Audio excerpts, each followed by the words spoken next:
It's very unlikely that this cow will recover from what you're about to see. This cow has really overgrown back feet.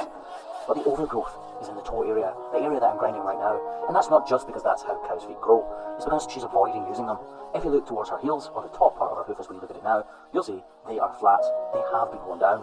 And that's because she's intentionally standing on her heels more than on her toes in an effort to reduce the pain from every time she walks. This portion here is all going to come away. You can see the loose and detached hoof horn underneath where I'm grinding right now. And that yellow part towards the tip, where we're taking away right now, is serum, which has been seeping into the hoof horn as this hoof has been bleeding as it's been growing. Throughout this entire video, be mindful, remember where we started with this hoof. It was seriously overgrown, and already we're making a difference. But there's a long way to go. If you look here, you can see powdered hoof horn, and that lets us know that in the wild, in its natural surroundings, this cow would shed her hoof horn down to that pith. That crumbly white substance you can see, it would all depart and leave the base of the foot. So that means we can reduce the height of this cow's feet to that level, in the knowledge that we'll be completely safe. This inner or closer claw tooth right now has a cavity running right the way up the front or dorsal wall of her hoof.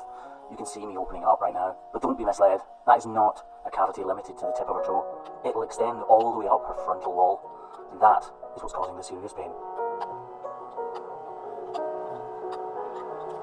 As we start to peel away these layers of detached hoof horn, this hoof only appears to be worse and worse. At this point in the trim, I'm not sure whether or not I can do anything for her, but I do have my suspicions. This is toe necrosis. That means the toe is dying. Necrosis as in necrotic, as in death. The death of the toe or the pedal bone inside this hoof capsule. It's become completely infested with bacteria and is decaying away.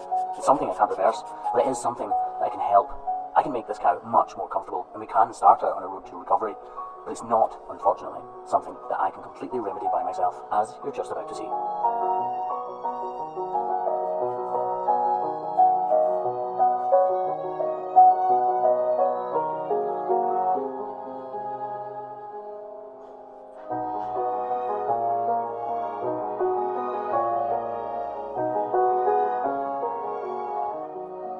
This part of the hoof horn is dead. This is the outer wall horn, and we shouldn't be able to do what we're doing right now. By rights, this should be putting the cow into pain, but there's no flesh there anymore. It's all deteriorated away, and we need to get rid of the remaining wall horn, otherwise it's just a place for bacteria and dirt to accumulate. To completely heal this cow is possible, but not for a hoof trimmer like me.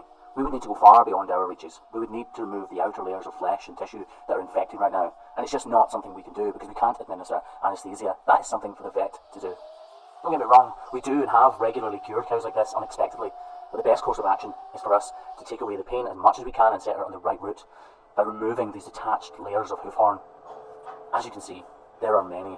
This is a very deep-reaching infection.